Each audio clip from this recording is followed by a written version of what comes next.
everyone, welcome back to another video. So today I'm going to be talking about ways to distract yourself from self-harming. You can phone a friend and you can either vent to them, tell them what's troubling you. You don't have to exactly say, oh, I feel like I'm gonna harm myself, can you distract me? Like, you can just simply be like, hey, I just want to chat, I'm feeling a bit down at the moment. Or you don't even have to tell them that. You can just be like, hey, just fancied having a chat and just talk about random stuff. Like, it doesn't have to be anything in particular. It can just be like a normal conversation, and then you'll be focusing on the conversation rather than what's going on. If you don't have anyone that you feel that you could phone, you can talk to a pet, and this probably sounds really weird, but just getting it off your chest is just the best thing to do. Like, I've gone into my room and I've just spoken to the walls and just to get it off my chest. Like, it's just a really good way to like get it all out instead of keeping it, because if you keep it bottled up inside, it will grow and grow and grow. But if you get it out, then it won't be on your chest anymore and you'll feel just so much better. If you don't feel that you could just go into your room and start talking because you might feel a bit weird, or you don't want to phone a friend, you can get a journal. This is my journal that my counsellor gave me, and I use it like almost every day, pretty much. So I just write in here what I'm feeling, and why I'm feeling like that. I talk about things that have happened in the day that have upset me. Like, my most recent one was, I posted it on Instagram and then I decided to write it in here as well. It was saying goodbye and stuff. I've done drawings in here. I've done draft letters in here. Also, a good thing is that my counsellor told me to do is write a letter to someone, but you don't have to send it. The only reason I wrote letters in here was because I needed somewhere to draft them first before I actually sent the letter. Just in case I like wrote anything that I didn't want them to like see. Like, if I wrote something that I was feeling and then I would be like, oh, I don't want them to know that, I could easily just not put that in the letter, but then I could still have how I'm feeling in here. So I love this, I use it so much. It's really good. Drawing and colouring in. As you know, I've recently started doing drawings, and the reason why I started drawing was because I think I just got bored one day. It was quite late at night. I was having a bad night and I couldn't sleep, so I got bored, and then I decided to give drawing a go because I know that I'm not good at drawing. So I was just like, it probably won't turn out good, but then the thing is, it actually did turn out pretty good and I haven't stopped. So you've probably all seen this before, all my dinosaurs and my horse and elephant. And I've also started doing some more because this is my boys page. Then I've got a girls page on the go, and then I'm also going to start a non-binary page, but I haven't really had time or found any drawings that I want to draw yet.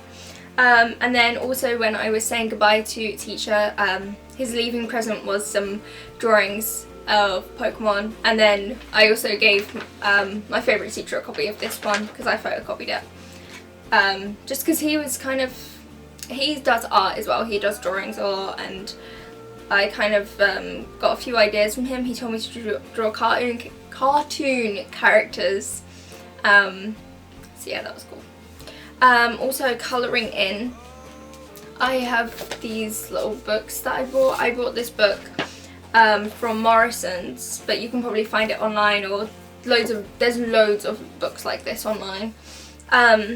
It's called The Creative Colouring for Grown-Ups, the Can't Sleep Colouring Book So I normally do colouring in when I'm angry or upset or I can't sleep. I don't think I've used this one yet, but there are so many nice things in here. Just give it a quick flick. I don't know how well you can see it because of the focus and stuff, but there are some really good things in here. And then I have this one. There was this magazine called Art Therapy. That's the one I've done the most. And it was just like, this is just a magazine, right? I don't know if they still sell it anymore, but again, there's loads of stuff online. And then it comes with some stuff at the front. Colour with confidence, sketch pad, colour me happy, 10-minute mindfulness, colour me calm, inspiring words, and colour me results. So it's just got different tips, meditation sort of stuff, and then it has the colour me calm bit, is the bit where you do all the colourings and stuff, which is very cool, and I find that very helpful to calm me down and just distract me. I just turn all my lights off, put on my fairy lights, put on some music, and just start colouring, and I could do that for hours, and then when I feel like I'm ready, I go to bed. Clean your room. It just gives you something to do, and I know cleaning your room isn't fun, but it will be distracting and you will eventually end up with a nice clean room, which is so much nicer than having a messy room. Like, I desperately need to clean my room. Watch YouTube videos. Obviously there's loads of YouTubers out there. I'm pretty sure most teenagers watch YouTubers, and they are just so funny and they cheer you up and they distract you. Watch your favourite film / TV show. Do something you enjoy, watch something you enjoy, just to take your mind off things, because just to distract yourself, really. Look at online shops and make a wish list. I just go onto like my favourite clothing stores, tack shops, and I just look at all the stuff and just be like, oh, I wish I could have this, or I wish I could have this. And I know I'm not going to get any of it, but it's just nice to look at stuff and see what they have and take your mind off things. Read a book or a magazine. I have loads of magazines, like Kerrang, Rock Sound, so like all music magazines, because I love my music, and they're just really interesting, and it's also a good way to find new people to listen to, because I like finding new bands and listening to new people, so that's a good way to distract yourself. And reading a book is also very good because you get lost in the book. You create your own little world and you're in your own little bubble and you kind of forget the whole reality around you, and the only bad thing about that is when you finish reading you are back into the real world, but books are amazing. Listen to uplifting music. You don't want to listen to sad music when you're feeling sad, because most of the time it will just make you even more sad. I know that with sad music you can kind of relate to the lyrics quite a lot. I know that I am such a bad person for listening to sad music when I'm sad. But I literally just go, because I have Spotify, I literally just search happy music, if I could spell. And then you just go down to the playlists, and then I just hit shuffle and listen to whatever comes on, and it just puts you in a better mood rather than listening to sad music, which will probably not cheer you up, which is the whole point.